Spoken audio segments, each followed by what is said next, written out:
we are settled here as the leadership of the farmers who deliver milk to new KCC nationally. And the person who is talking is the national chairman of all the farmers who deliver milk to new KCC. And my name is Mshemi Derito. We have leaders from all the stations that deliver milk to new KCC. We have the chairmanship from Moro, chairmanship from Kagema, chairmanship from Lavin, from Runyenjes, Sotik, Ainapokoi, Ndadora, Kiganjo, Githumu, Nanyuki, Naivasha, Runyenjes, Kiganjo, Nakuru, and Nanyuki. We would like to state that it has come to the general knowledge to the farmers that KCC is out for grabs. It's going to be privatized. It will be privatized. We would like to reiterate that we as farmers who deliver milk to new KCC, we would like that one to happen. We have a history of when the old KCC died. And when the old president came, when our late president came, Honorable, His Excellency Mwai Kibaki, he revived the new KCC. And when he revived the new KCC, by that time, milk was being bought at 7 shillings per litre. Farmers were getting, minus transport, was getting a minimum of 4 shillings. When KCC was revived, milk prices shot to 16 shillings per litre. And from that time, the prices of milk has continued to grow year after year, to the extent that last year, when there was the glut, milk had gone up to the price of 50 shillings. We as farmers who represent new KCC, we would like to categorically say that new KCC should not be privatized. KCC has been playing a very important role, especially during the time of glut. It is the one that acts as a regulator on the prices when all the other processors are running away from the farmers. So that is where the government normally channels the money to buy the excess milk from the farmers. Even for the farmers who normally deliver to other processors. The other thing that is there is that KCC has been a farmer's entity from the word go. And KCC has a lot of assets. And we know for sure there are some people who are already eyeing those assets. KCC has land, has buildings. For example, they have 50 acres in Nairobi. The 50 acres of land in Nairobi. They have 1,000 acres in Naivasha. They have buildings in Kampala, Uganda. They have buildings in Mombasa. They have buildings in Nairobi. They have buildings in Nakuru and the rest of the country. And there is no way we can accept that all that sweat that was from our fathers go to a few individuals in the country. And we would like to put it very categorically that KCC is the only entity that caters for the marginalized communities. If you go to Masairad, that is where we have coolers that has been put by new KCC to collect the milk. If you look at the small-scale farmer, all the other processors, they go to the big farmers. But KCC is the only organization that caters for the small-scale farmer.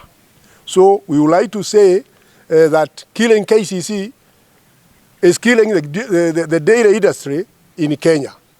And what our late president Mwai Kibaki did, we would not like it to be undone. We would also like to put it very, very clearly that we have even heard that there will be taxation on keeping animals. That is something that we shall be attending to. There is a bill that is coming up. We shall be attending to much later, so that at least we prevent the interests of the farmers in Kenya. I think the issue of profitability in new KCC is null and void. Why are we saying that?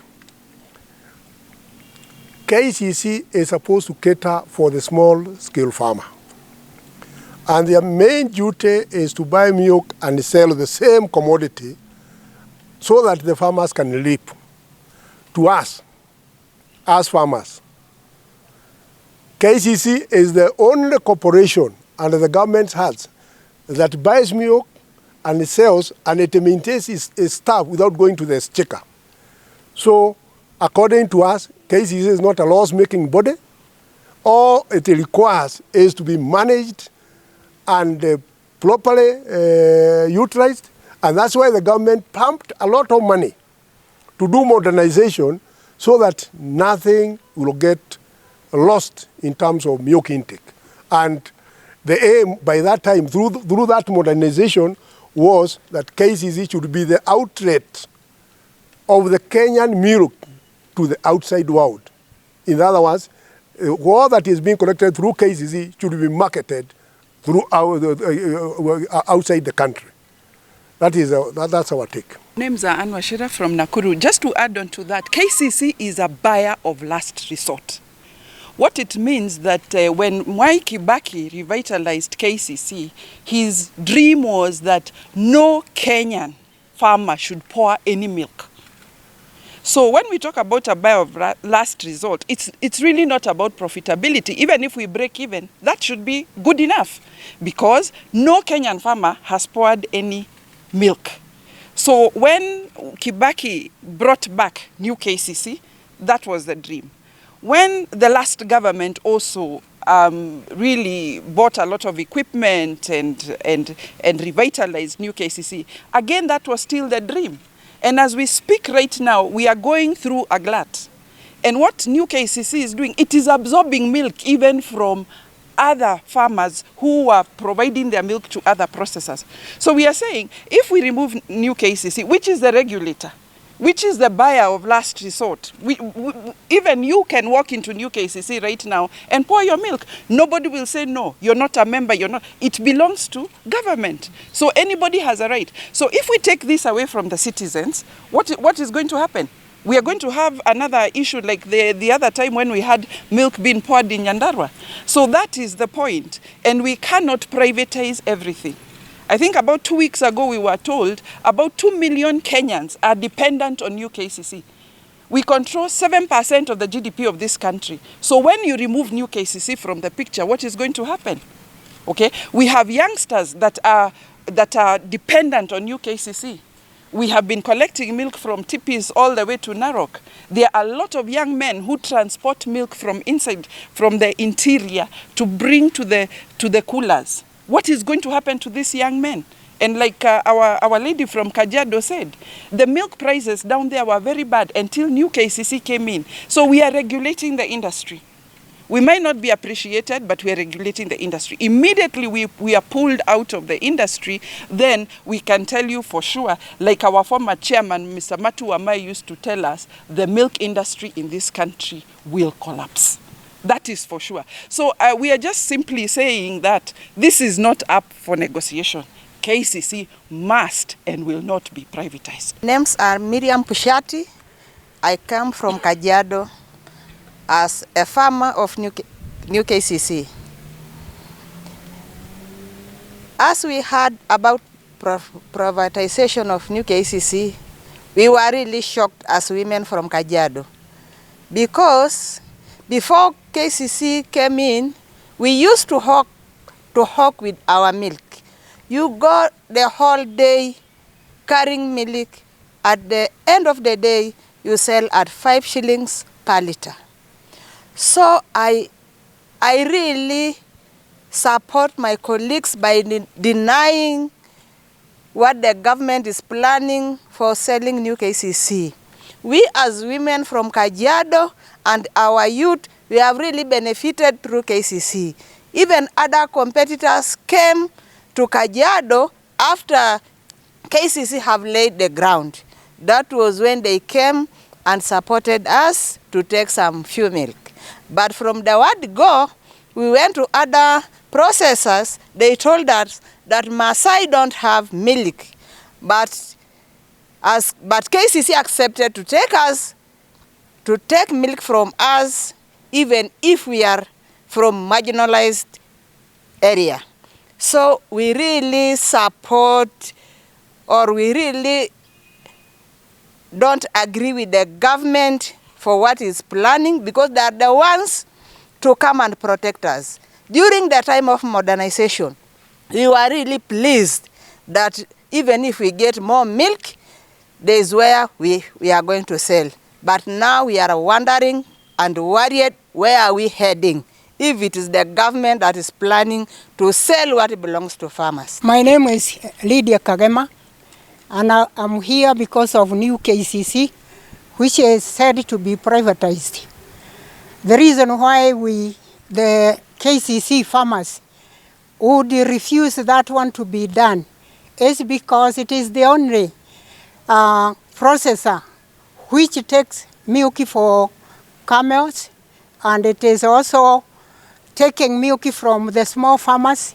And the small farmers, they are the ones who bring to new KCC half a kilo, half a liter, 2 liters, and the other processors would not take that one. So we are categorically denying the sale of the new KCC. And the other thing that has been also said, we have our parents who died, and they bought those assets which are with the new KCC. Why should the government, being the protector of the farmers, be the one to sell new KCC, and yet it does not take care of that small farmer?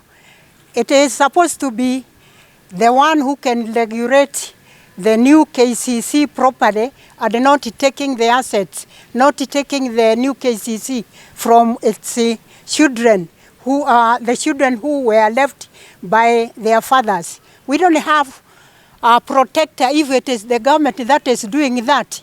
We need a government that would protect new KCC so that we are able to stand as children of the farmers who acquired those assets which are within the new KCC. Kwa majina naitwa David Koske kutoka maeneo ya North Rift. Nataka niseme kwamba KCC now is fully modernized. This is a time whereby the farmers can start reaping.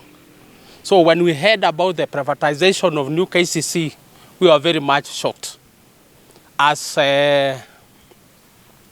leaders from North Rift, we are really denying the sale of new KCC because this brings millions of households, directly and indirect.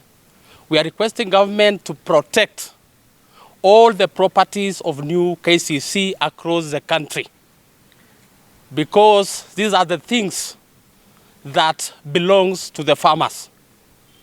And we are saying it because since our grandfathers, this is the industry that has seen farmers educate their children, has seen that people benefit more from new KCC. So we are requesting the government of Kenya to please see how you can assist farmers so that this brings happiness to all farmers across the country.